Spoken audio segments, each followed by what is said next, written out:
तर्क वितर्क या फिर किसी से किसी बात पर बहस होना जीवन का एक आम हिस्सा है, लेकिन जब वही बहस हमारे अस्तित्व के लिए हो, कुछ साबित करने के लिए हो, या फिर अपनी सामाजिक अस्मिता को बरकरार रखने या बढ़ाने के लिए हो, तो बहस हमारे लिए क्रूसियल हो जाता है।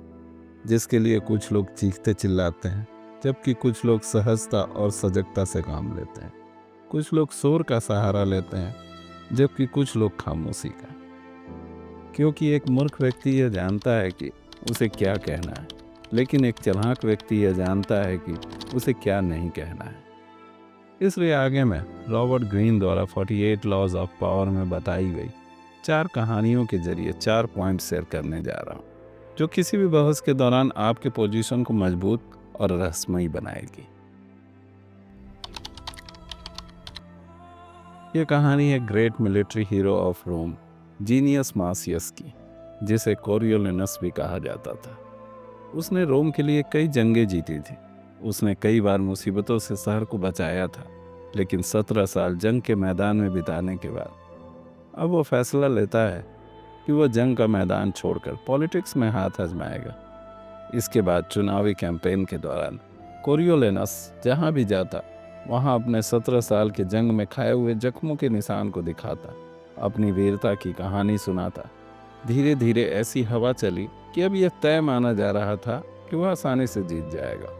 जब इलेक्शन का दिन आया तो नियम के मुताबिक उसे आखिरी स्पीच देनी थी, लेकिन उस दिन उसकी चाल ढाल बदली बदली नजर आ रही थी, मानो इलेक्शन से पहले ही वह काउंसलर बन गया।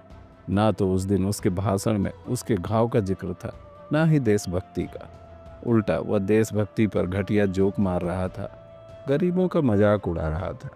उस दिन उसके शब्दों से उसकी घमंड की बू आ रही थी, लेकिन दुर्भाग्य से लोग उस दिन उसकी बात सुन रहे थे, और उसके कहे हुए शब्द इतनी जल्दी लोगों में फैले कि लोगों ने मन बना लिया कि अब उन्हें कोरियोलिनस को किसी भी तरह जीतने नहीं देना।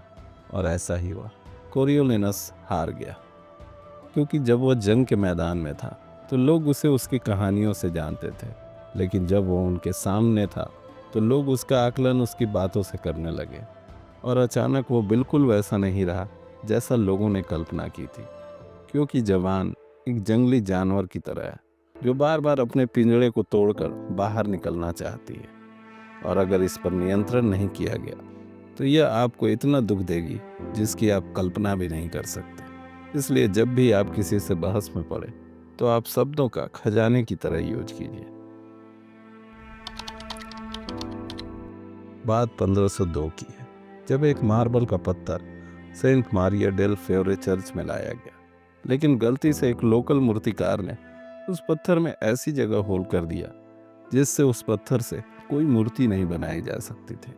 इसलिए फ्लोरेंस के मेयर फियोरो सोडेरिनी ने यह फैसला किया कि उस पत्थर को चर्च के स्टोर में रखवा दिया जाए। जब यह बात माइकल एंजेलो को पता चली तो उसने उस पत्थर से एक मूर्ति तराशने का प्रपोजल मेयर के सामने रखा। हालांकि सोडेरिनी ने माइकल एंजेलो को बहुत समझाया कि उस पत्थर पर काम करना वक्त और पैसे दोनों की बर्बादी है, लेकिन माइकल एंजेलो के ज़्यादा जोर देने के बाद वह मान गया।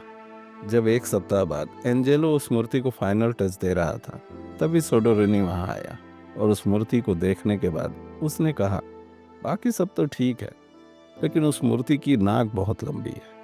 माइकल एंजेलो ने उसके बातों का कोई जवाब नहीं दिया और उसे अपने पीछे आकर खड़े होने के लिए कहा, और अपनी छेनी और हथौड़ी से उस मूर्ति के नाक पर कुछ करने लगा।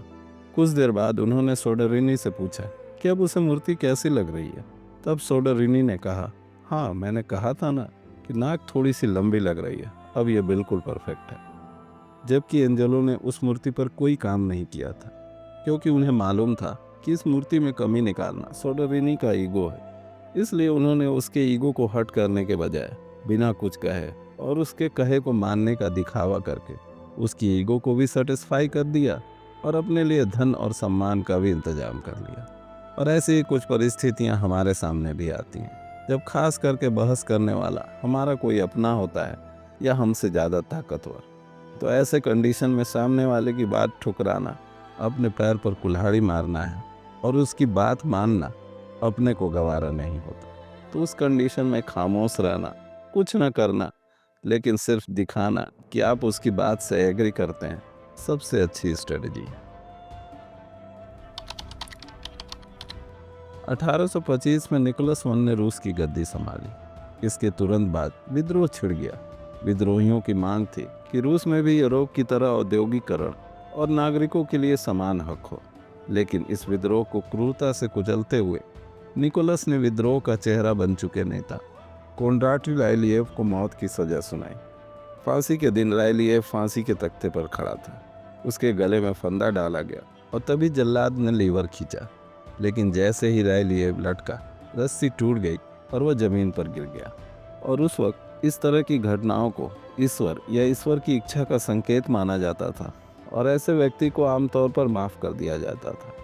लेकिन जैसे ही राइलिएव अपने पैरों पर खड़ा हुआ, उसने भीड़ से कहा, देखो, रूस में वे कुछ भी ठीक से नहीं करना जानते, रस्सी बनाना भी नहीं।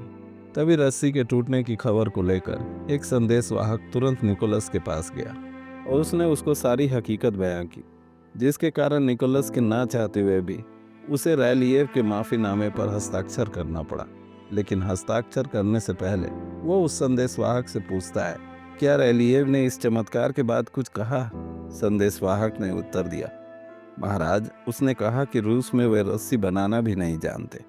तब निकोलस कहता है, आइए हम इसके विपरीत साबित करें, और उसने उस माफीनामे को फाड़कर फेंक दिया। अगले दिन राइलिएव को फिर से फांसी पर लटका दिया जाता है, लेकिन इस बार रस्सी नहीं टूटती। और इसी तरह हम भी बहस के दौरान गुस्से या आवेश में क्या क्या बोल जाते हैं हमें पता ही नहीं चलता, जिसकी वजह से अक्सर बहस हमारे लिए वही फांसी का फंदा बन जाती है जिससे हम अपना ही गला घोंटते हैं। इसलिए जो बोलिए नाप तौल कर बोलिए। ये कहानी है फ्रांस के राजा लुइस 14 की, जिसकी कोर्ट में जब भी कोई अर्जेंट मैटर आता था तो उसे राजा के पास डायरेक्ट ले जाने से पहले मिनिस्टर और नोबल्स उस पर रातों विचार विमर्श करते थे। फिर ये डिसाइड करते कि उनमें से वह कौन दो लोग होंगे जो राजा के सामने उस मामले के दोनों एस्पेक्ट को रखेंगे, ताकि राजा उस पर कोई डिसीजन ले सके। लेकिन यही उनकी मुसीबतें ख़त्म नहीं होती थी। इसके बाद उन्हें यह भी डिसाइड करना पड़ता था कि वो अपनी बात राजा से कैसे और कहाँ कहेंगे, ताकि राजा उन पर नाराज़ ना हो जाए, क्योंकि राजा उनके लिए किसी रहस्य से कम नहीं था। वह जब भी अपनी बात राजा से बताते, राजा उसको खामोशी से और पेचीदगी से सुनता और उन्हें जवाब में सिर्फ इतना कहता, आई शैल सी, और इसके बाद उस मामले पर कोई डिस्कशन नहीं होता। उन्हें राजा का डिसीजन उसके द्वारा उस मामले पर लिए गए एक्शन से पता चलता।